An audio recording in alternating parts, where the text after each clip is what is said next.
So let's move on now to making our little caddy tray. Okay, so this is the mini picnic basket. I love this. I'll leave a picture here of what it actually looks like, and I've even made Christmas versions of this as well. This picnic basket will take you through loads of seasons, and you can also use it as a loaf tin gift as well. So this is what we've done. I've cut this out. It comes with 2 mats as well, so I've done the mats as well using those papers. You get a bow if you want to add a bow, and again, this is the picnic basket attachment. I will leave a link down below for the Christmas version of this, but you can use that tutorial to make any version that you want to. Right, so let's get gluing. Now you have a choice here of adding these tabs to the outside. They're quite decorative. Or you can add them to the inside, but I'm going to add them to the outside, which means the glue needs to go in these areas here on the inside.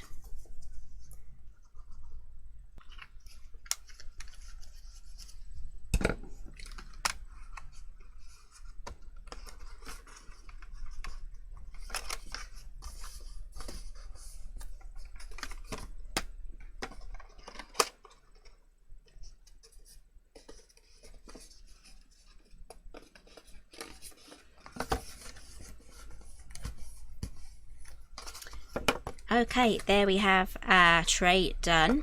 It's going to fit in there, lovely. Let's pop another one of these in as well. There we go. Right, now for this middle section here, that's not balanced because I've only got sweets in one of them, that's why it's bending. We are going to have to do some die cutting now. So I want to die cut this section here up and above.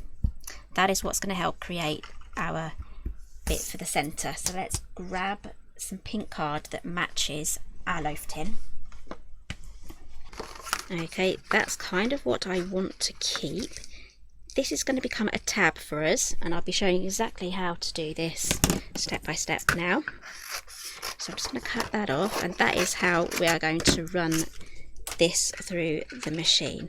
Now both of these die sets, I'm using a large format machine for this, but both of these die sets, the ice cream and the mini loaf tin picnic basket, will all fit through individually through a standard machine.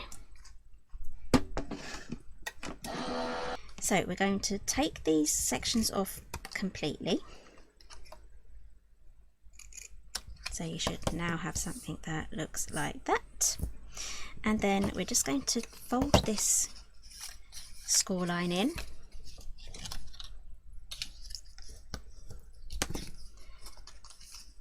And then taper those, and then these sections here, I'm just going to fold those in as well. And now this funny triangular shape here, we are going to cut along like that to make another tab, and we can taper those in as well, so you should have something that looks like that.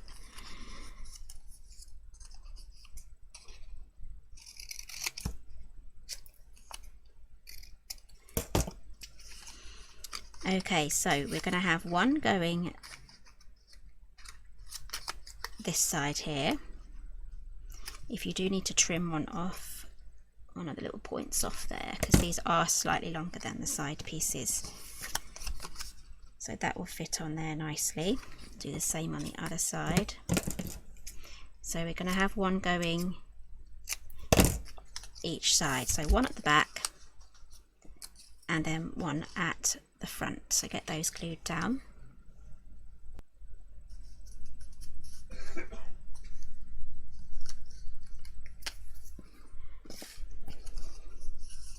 Okay, so let's get this glued down. So we're going to add glue now to this part here.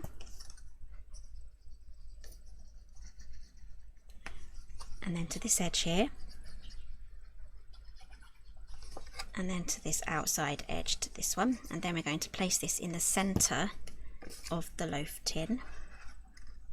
Just going to lift this up so I can see. That more or less looks okay. You might have a different view to me.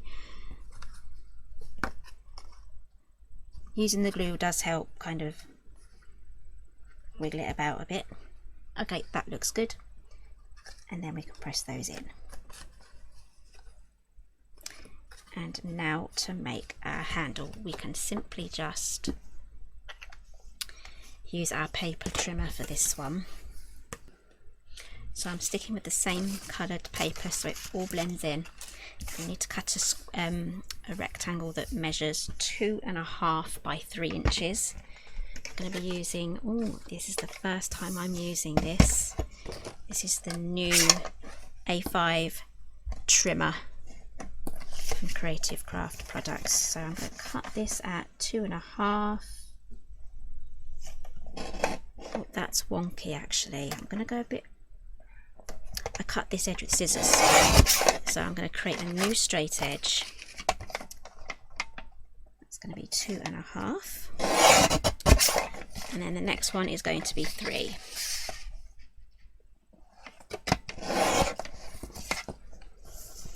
Okay, so go back to your nesting dies or a punch, create a little carry hole. Now that should fit in there. Actually no, there was one thing I forgot to do that I did on this one. I tapered them in. So just grab your scissors and just taper. There we go, now that should fit in. Yep, grab the glue. It's up to you how high you want this to go. I'm just going to put the glue in this sort of size. There we go. You only need the glue on the one side.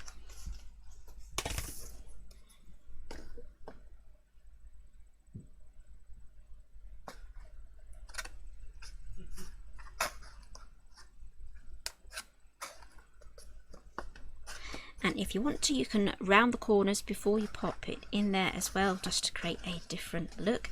But here is the coffee cups.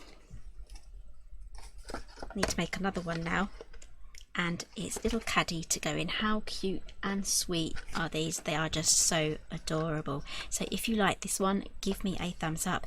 If you like the channel, subscribe in the corner. There's plenty more projects, and there are plenty of other Valentine's projects on my channel as well to have a look at. So thank you very much for joining me today. Everything that I've used is listed down below, and I'll see you again soon.